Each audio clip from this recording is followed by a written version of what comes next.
Son günlər məktəblərdə pul yığılması faktı həqiqətən də bizim təhsil ocaqlarımızda müxtəlif adlar altında rüşvət yığıldığını bir daha təsdiq edir. İndi də Goranboydan bir səs yayılıb. Məktəbdə yas mərasimi üçün sintezator pulu yığılır.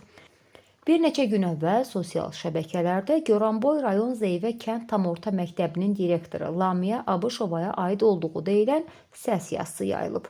Səs yazısında adam başına 30 manat məbləğində pul yığılmasından söhbət gedir.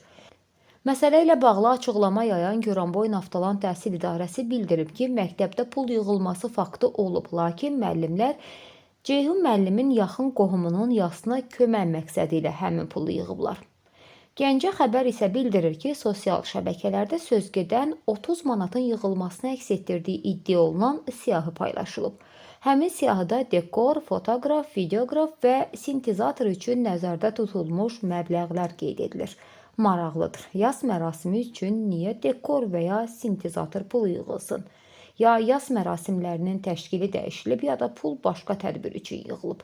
Məsələ ilə bağlı Goranboy Naftalan Təhsil İdarəsinə sorğu ünvanlasaq da cavab verilmədi. Qonşumuzda bir dənə əl dayı var, onu göndərəcəm yığsın. Siz yığasınız da. Demirim yarısı 120 manat, 21 nəfərsizsə, ay qızım, 21 evranda 6 qalır, 126 manat edir də. 126 manatın yarısı.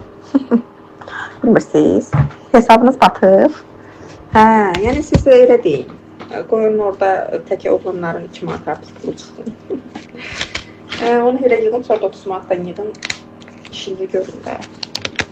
Bu bildikləri də mən öyrətməmişəm, özünüz bilirdiniz. Deyirsiniz ki, pulu yığın, orada nə istəyirsiniz xərcləyin də, bir yolluq yığın, qutarın. Orada ne deyirsiniz ki, betirmən ki, belə. Çünki Rüstəm məndən soruşdu, dedi, ay müəllim, bir şey neydi? 15 manata danışmış, belə falan vermişəm. Neçə dedi şey eləmək lazımdır. Dedim 8 manat. Hələ mən 8 dedim. Asələ 8-dən alın oğlanlar.